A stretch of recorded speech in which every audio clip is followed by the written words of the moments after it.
kind of just want to go back to the first part of your question, because I think that I have been seeing a lot of like, you know, Muslims online, particularly maybe from like Persian backgrounds, who are reclaiming Rumi. There's this whole kind of like reclaim of Rumi, which I think is extremely important. But I think what has come alongside that is like cussing out Coleman Barks and cussing out all the kind of maybe white Americans that have like translated his work and have in many cases excluded Islam from the narrative, right? And I think that like I used to be mad at them too, but I realized that they did what they were supposed to do, right? They were trying to make a tradition that they had access to accessible to everyone. So that's their work, they did their work.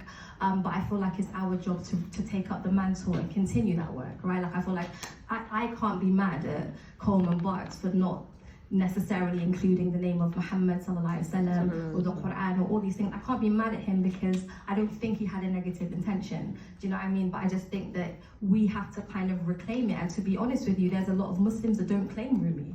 You know what I mean? There's a lot of Muslims that don't claim the Sufi tradition. They're like, yani, he's talking about the tavern, he's drinking wine and stuff. And they're like, well, this poetry is a metaphor, get over it. No one's drinking red wine out there. Like, don't be. Rumi was a scholar, he was a jurist, he was a scholar of fiqh, like it's not that deep, but I think that like they did their job, you know what I mean? And I think, and the reason why I'm also not mad at them is because I love the poetry of the Catholic tradition, for example. I love like the female mystics, like who were nuns. And as a woman I have like all of her books, and she's not from that tradition, but she's translated it, and she has excluded some of the very heavy Catholic terminology to make it accessible. So I'm sure a Catholic is mad at her for doing that, but for someone like me as a Muslim Sufi, I appreciate that because it allows me in. And I can have a relationship with these poets too. So I think that like, yeah, I think that it's been problematic, but I think there's a space now for us, and there's attentive ears, there are attentive hearts. People want to know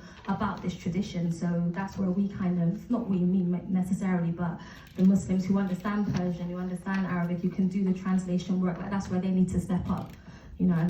Yeah, and I do think